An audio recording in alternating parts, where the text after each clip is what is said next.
simple as that to put a car on some ramps.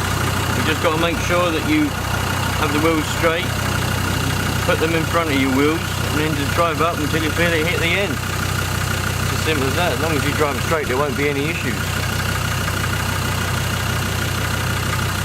Then you just roll back down again.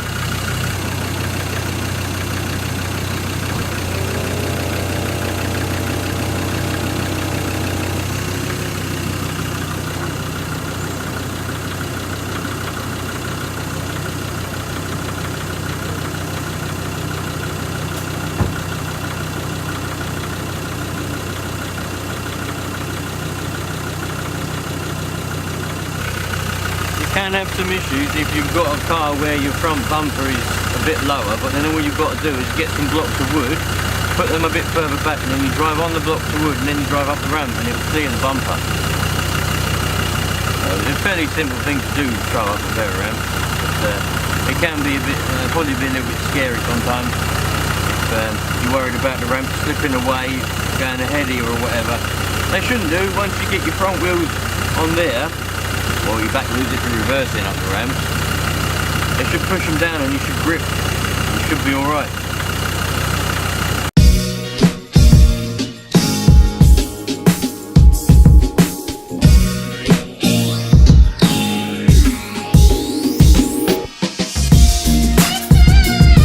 Yes, I was asked to demonstrate how to drive on a set of ramps by more than one person, funnily enough. Must be something that a lot of people struggle with. It's really not that hard. Just, you saw me do it, that's why I filmed the whole lot. You saw me do it. Put the wheels straight, put the ramps at the tyre, so they hit the tyre either side, so they're both even, and then just slowly drive forward. They shouldn't slip away. They might slip a little bit, but they won't keep slipping. They shouldn't do anyway. But if they do keep slipping, all you got to do is drive a little bit quicker. That's all I can say. Just drive a little bit quicker, just to get the grip. Once your wheel is on the front of the ramp, it'll push it down and it'll grip into the ground, and away you'll go, you know. But you've just got to go slow until you'll feel it hit the end of the ramp. Or if you just look out your window, that's how I was doing it. I just look out my window, look at the front wheel. You can see the other ramp. Once you see that your wheel's going to the top of the ramp, you'll feel it go up and go flat anyway. So it's once you do it a couple of times, you'll be all right, and everything will be good and hunky-dory. I'm currently sitting in a car park, and because I didn't have any space at home, so I thought I'd bring the ramps out to a car park and do it in a car park. And a nice, lovely Saturday morning. So I'm here again, playing around with this Discovery, and I've got one of these Nanocoms, and I've been playing around with it, having a look to see what kind of readings and what you can do with it, and just having a look around with it, really. So I've been playing around with it, and I don't really know exactly, you know, what I'm doing with it, but I've been playing around, and let's switch that to that. What I've noticed is, the most I can get it to boost with these settings is 1.4 bar, which is around 20.3 psi, and yeah, the intake temperatures at that was around 25. I'm currently sitting here ticking over in a car park, and it's still showing 18.7. So I do know that I need I know I need a bigger intercooler. I know that, we all know this, but this is, I'm just having a test, having a look around to see exactly what kind of readings I'm getting with this turbo on the standard intercooler and the stock map and all that rubbish. So that's all the cylinders and all that, whatever they're doing, and you got all that rubbish there. I haven't really looked into too much. There'll be nothing on the EGR because I ain't got one, so there will be nothing very interesting. The main things I'm looking for was the inlet temperature and the turbo pressure, the boost. That's the most things that I was actually looking for. But this is a very interesting tool, this Nanocom. I really do recommend them, actually. I was humming and ahhing whether to get one or not, and in the end I decided to get one because you can do more. This will find fault codes. It'll tell you if you've got any problems, you can find fault codes. It's a diagnostics tool, man, so you can do whatever you want. And also something that it can do that I wasn't aware of, which is why I never got one sooner, is that you can actually map if you've got the right ECU, which I believe is from the year 2000 upwards, and mine's a 54, so it's 2004. So you can go and buy a map, and you could stick it on your Nanocom, and you can just flash your ECU, and you mapped yourself. You know what I mean? You're not fannying around driving off to places and leaving it there, and then coming back and it's done or whatever. You do it yourself. It's brilliant. So I haven't done it yet, but I'm gonna do that. I'm trying to find a good map, a good place to map. I'm gonna go to that live tuning, see what they can do for me. But for the moment, I'm just having a look around, exploring to see exactly what things I've found. See, I was on 1.4 bar boost up a hill. I was even left foot braking to try and simulate a bit of a harder load, a heavier load. And the highest inlet temperature was 25, about 25.6, so nearly 26, which I think is a bit high. On the Focus, I never see anything higher than about 14. But that's got 100 million cooler that goes right across the front and all that rubbish. But I'm not sure whether 25 is. I think it's a bit high. I would like it lower than that. So I don't think I'm going to be doing too much of that kind of stuff. That's for sure, until I get a better intercooler. But it's all good fun and games. While I was doing that, I had it ticking over the whole time, and it's the inlet temp is now 21 degrees. Obviously, because I'm sitting here, there's no air going through the intercooler. It's going to heat up, isn't it? But shouldn't go any higher than that. Yeah, so there you go.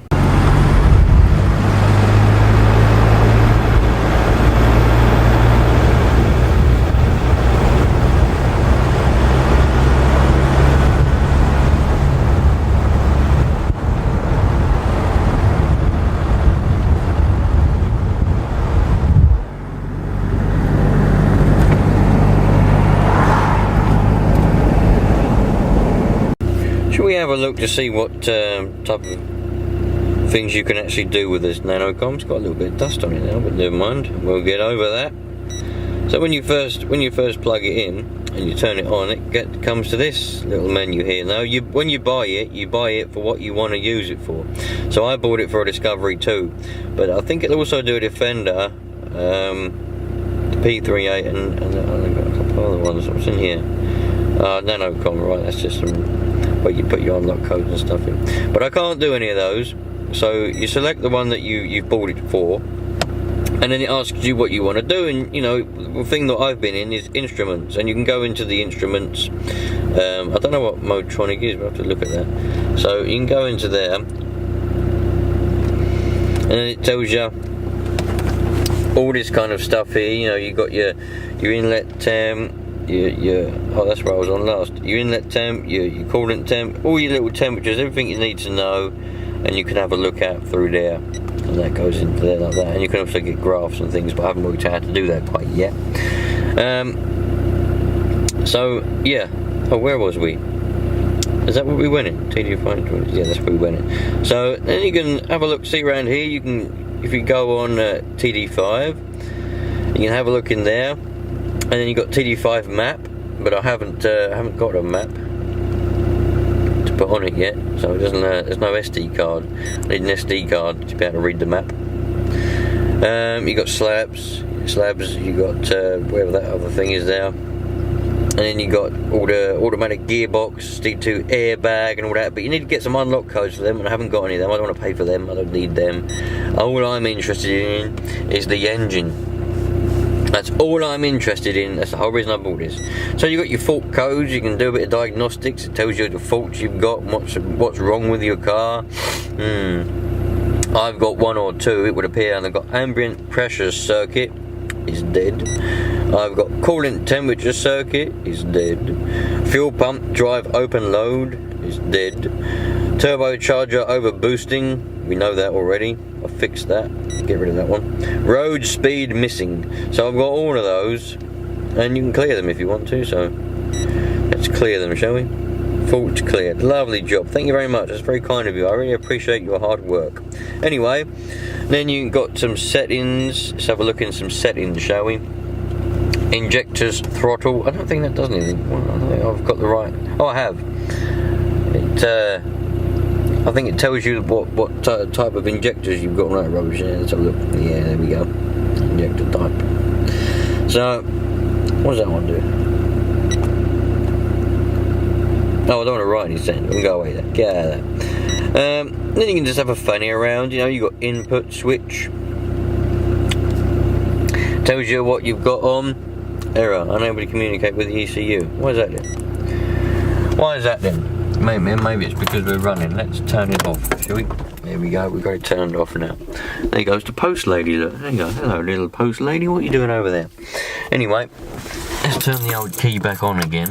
There we go. Now we've got all our little lights come on, so we're hunky-dory and running. Now we should have, I was playing around with this the other day, should come up with everything. Why isn't it doing that then?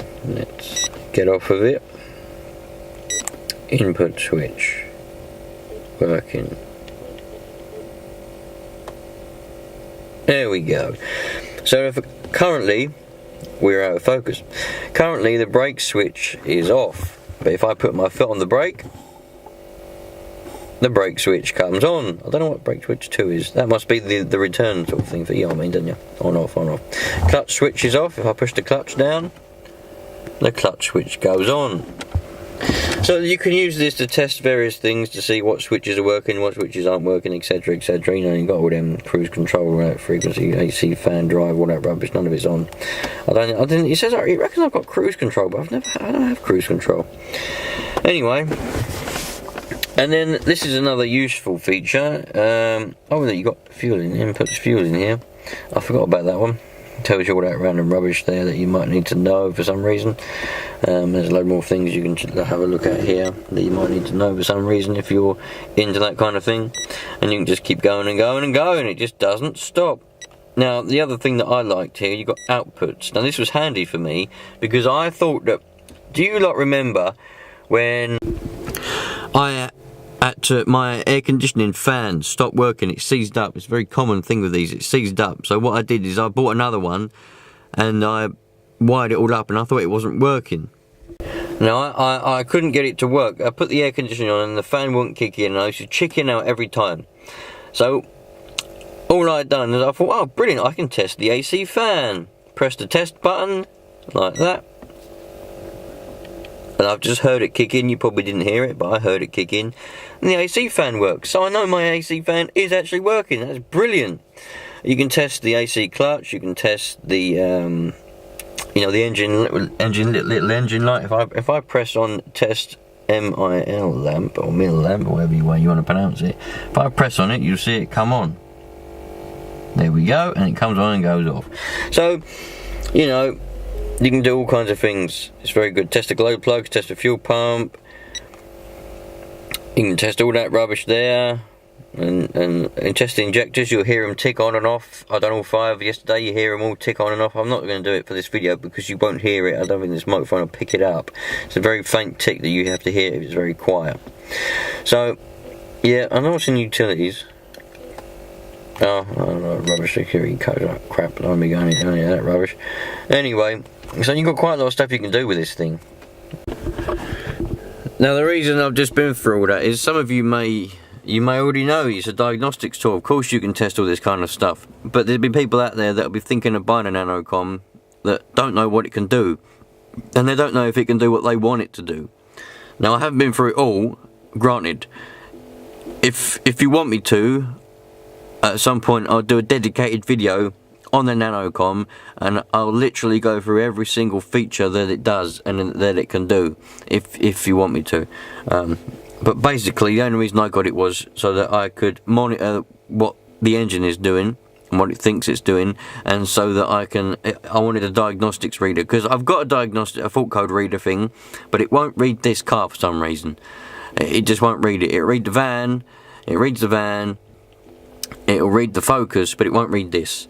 So I bought it because I wanted a fault code reader, but also because I wanted to be able to have a look to see, because I ain't got any gauges in this car. There's no gauges. I know I need a boost gauge. I know I need a boost gauge, and I know I need an exhaust gas temperature gauge.